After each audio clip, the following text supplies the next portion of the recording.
بسم اللہ الرحمن الرحیم. شروع اللہ کا نام لے کر جو بڑا مہربان. المکہ C D centre and cassette house. ہمارے ہاں حضرت مولانا قاری عبدالرشید توحیدی کے تمام خطبہ جمعۃ المبارک اور ان کے اشعار کی سیڈیز اور کیسٹیں دستیاب ہیں.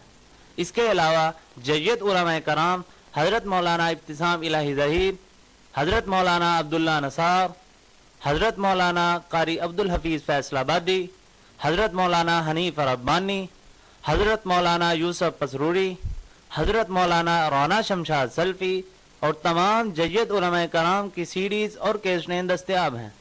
ہمارا ایڈریس مبشر جنرل اسٹور، چوک بیگم کوٹ، شادرہ، لاہور. فون 0300808163. إن الحمد لله نحمده ونصلي على رسوله الكريم. أعوذ بالله من الشيطان الرجيم. بسم الله الرحمن الرحيم. قل هو الله أحد الله الصمد لم يلد ولم يولد ولم يكن له كفوا أحد.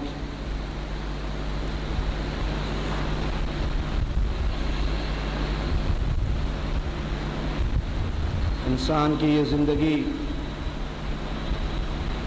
جو اللہ عز و جل کی طرف سے دی ہوئی پہلی اور آخری مہلت ہے، یہ بڑی تیزی کے ساتھ اختتام کی طرف روانہ ہے. ہر ڈوبنے والا سورج آپ کی اور میری زندگی کے ایک دن کو کم کر جاتا ہے.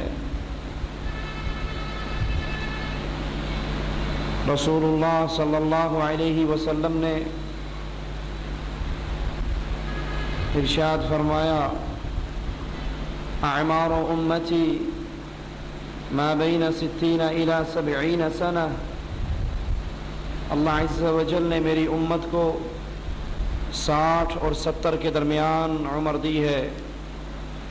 70 کے ہندسے کو کراس کرنے والے بہت تھوڑے ہوں گے. یہ زندگی کا سفر، اس کی اختتام پر 2 منزلیں ہیں، 2 ٹھکانے ہیں. یا تو ہمیشہ کی جنت ہے، اللہ ہم سب کو اپنی رحمت سے اپنی جنت میں جگہ عطا فرمائے، جہاں اللہ کی مہربانییں، اللہ کی میزبانییں، اللہ کی رحمتیں، دودھ کی نہریں، شراب کی نہریں، شہد کی نہریں، میٹھے پانی کی نہریں، اور ہر وہ چیز جو انسان کی ڈیمانڈ ہوگی، جو انسان کی تمنا ہوگی. خوش نصیب ہے وہ جس کے زندگی کے اختتام پہ اس کو جنت مل جائے، اور کتنا ہی بد نصیب ہے وہ جس کا اختتام جہنم کے گڑھے پہ ہوگا. یہ قبر جو مرنے کے بعد آپ کا اور میرا ٹھکانہ بننے والی ہے، یہ یا تو ریاض الجنہ ہے، جنت کا باغیچہ ہے، اور یا پھر آگ کا گڑھا ہے. سوچئے، اور اللہ عز و جل سب سے پہلے کہنے والے کو سوچنے کی توفیق عطا فرمائے. میں اور آپ کیسی زندگی گزار رہے ہیں؟ جس زندگی کے اختتام پر جنت ہمارے استقبال کے لیے ہوگی، یا وہ دہکتا ہوا عذاب، وہ کھولتا ہوا پانی جس کا ایک قطرہ اگر دنیا پہ گرا دیا جائے تو یہ زمین انگوری پیدا کرنے کی طاقت سے محروم ہو جائے. وہ پانی جو انسان کے پیٹوں میں آئے گا، انتڑیاں ٹکڑے ٹکڑے ہو کر باہر نکل جائیں گی. وہ آگ جس پہ چہروں کو جلایا جائے گا، چمڑی جل جائے گی. بدلناہم، مالک کہتا ہے ہم بدل دیں گے، نئی چمڑی دے دیں گے. یہ جہنم کے گڑھے کے اندر گرے ہوئے چاہیں گے چھلانگ لگائیں اور جہنم سے نکل جائیں. اعیدوا فیہا، اس جہنم کے اوپر فرشتے لوہے کے گرز ان کے اوپر ماریں گے اور ان کو پھر جہنم کی تہ میں پہنچا دیا جائے گا۔ ہر کلمہ پڑھنے والا، اللہ پر یقین رکھنے والا، اس کی خواہش ہے، اس کی دعا ہے، اس کی تمنا ہے کہ اللہ ہمیں جنت میں داخل فرما دے، کیونکہ جنت چیز ہی ایسی ہے، جنت نعمت ہی اللہ کی اتنی بڑی ہے۔ صحیح مسلم میں موسیٰ علیہ السلام کا وہ واقعہ نقل ہے کہ اللہ عز و جل سے سوال کرتے ہیں، اللہ سب سے آخری درجے کا جنتی کیسا ہوگا؟ مالک کہتا ہے موسیٰ علیہ السلام، یہ وہ جنتی ہوگا جو پل صراط کو سب سے آخر میں کراس کرے گا، یہ گرتا پڑتا تڑپتا پار ہوگا، مڑ کر دہکتی ہوئی جہنم کو دیکھے گا اور کہے گا اللہ تیرا شکر ہے اس آگ سے بچا کر تو نے مجھ پہ وہ احسان کیا جو کسی پر نہیں کیا۔ اس کے سامنے ایک درخت نمودار ہوگا بڑا خوبصورت، یہ کہے گا اللہ مجھے اس کے نیچے بٹھا دے۔ مالک کہے گا اگر تجھے یہ دے دی تو اور مانگنا شروع کر دے گا، وہ کہے گا اللہ نہیں اس کے نیچے بٹھا دے، اور کچھ نہیں مانگتا۔ تھوڑی دیر کے بعد ایک اور درخت کچھ فاصلے پر نمودار ہوگا، یہ برداشت کرنے کی کوشش تو کرے گا لیکن کر نہیں سکے گا، کہے گا اللہ اس درخت کے نیچے بٹھا دے۔ مالک کہے گا تو نے ابھی وعدہ نہیں کیا تھا، وہ کہے گا اللہ وعدہ تو کیا تھا لیکن بس یہ آخری ڈیمانڈ ہے، یہ دے دے اور نہیں مانگتا۔ تیسرا درخت جنت کے دروازے کے قریب نمودار ہوگا، یہ کہے گا اللہ آخری سوال ہے اس درخت کے نیچے بٹھا دے۔ اللہ اس کے نیچے بٹھائے گا، یہ اہل جنت کے کہکوں کو سنے گا، اہل جنت کو اپنی نعمتوں سے لطف اندوز ہوتے دیکھے گا، برداشت نہیں کر سکے گا، کہے گا اللہ مجھے بھی اس جنت میں داخل فرما دے۔ مالک کہے گا جا جنت میں چلا جا۔ جنت میں جانے والا آخری مومن جنت میں جا رہا ہے، خیل الی انہا ملآ، اس کے دل میں گمان پیدا ہوگا جنت تو بھر گئی، کہاں جاؤں؟ حوروں کی شادیاں ہوگی، محلات میں لوگ داخل ہو گئے، میرے لیے تو کچھ باقی نہیں بچا، میں جنت میں کہاں جاؤں؟ یہ واپس لوٹتا کہتا اللہ جنت میں تو کچھ رہا نہیں، سب کچھ بٹ گیا، میں کہاں جاؤں؟ مالک کہے گا اے میرے بندے کیا تو راضی ہوتا ہے تجھے میں اتنی بڑی جنت دوں جتنی دنیا کے کسی بادشاہ کی پوری بادشاہت ہوا کرتی ہے؟ یہ کہے گا اللہ میں راضی ہوں۔ مالک کہے گا یہ تیرے لیے وَمِثْلُ ذَلِكَ وَمِثْلُ ذَلِكَ وَمِثْلُ ذَلِكَ، اس طرح کی ایک اور جنت، ایک اور جنت، ایک اور جنت، ایک اور جنت۔ یہ کہے گا اللہ میں راضی ہو گیا۔ مالک کہے گا اس طرح کی 10 جنتیں اور انعام کے طور پہ دیتا۔ پھر یہ بندہ کہہ رہا ہے اللہ میں راضی ہو گیا، اور اللہ اس سے سوال کرتا ہے بندے مانگ کیا مانگتا ہے؟ جو ہی اللہ کہے گا مانگ کیا مانگتا ہے، یہ اپنی ڈیمانڈ کی فہرست سامنے رکھ دے گا، اریدو کذا و کذا و اریدو کذا و کذا و اریدو کذا، فلاں بھی چاہیے، فلاں نعمت بھی چاہیے، وہ نعمت بھی چاہیے، جنت کی وہ نعمت بھی چاہیے۔ مالک کہے گا تجھے دے دی، تجھے دے دی، تجھے دے دی۔ بندے کی ڈیمانڈ ختم ہو گئی، بندے کی ڈیمانڈ ختم ہو گئی۔ اللہ کہتا ہے عبدی اولا تریدو کذا، تجھے فلاں نعمت نہیں چاہیے؟ کہ اللہ اریدو کذا، یہ تو چاہیے، جا تجھے یہ بھی دی۔ بندے تجھے فلاں نعمت نہیں چاہیے، اپنی اس کی طلب ختم ہو گئی ہے، اب اللہ اس کو گنوا رہا ہے، یاد کروا رہا ہے، اپنی نعمتیں بتا رہا ہے اور کہہ رہا ہے یا عبدی سل منی کذا، مجھ سے یہ مانگ میں تجھے دے دوں گا۔ بندہ مانگ رہا ہے، اللہ دے رہا ہے۔ موسیٰ علیہ السلام یہ سن کر کہتے ہیں اللہ یہ تیرا آخری درجے کا جنتی ہے، تو اعلیٰ درجے کا جنتی کیسا ہوگا؟ مالک فرماتا ہے موسیٰ وہ جنتی تو وہ ہیں جن کو میں نے وہ کچھ عطا کرنا ہے جو نہ کسی آنکھ نے دیکھا ہے، نہ کان نے سنا ہے، نہ دل و دماغ میں کسی کے خیال بھی آیا ہے۔ یہ اللہ کی جنت، اسی لیے اہل ایمان اس جنت کے لیے اپنا سب کچھ قربان کر کے اللہ سے جنت کو خرید لیا کرتے تھے۔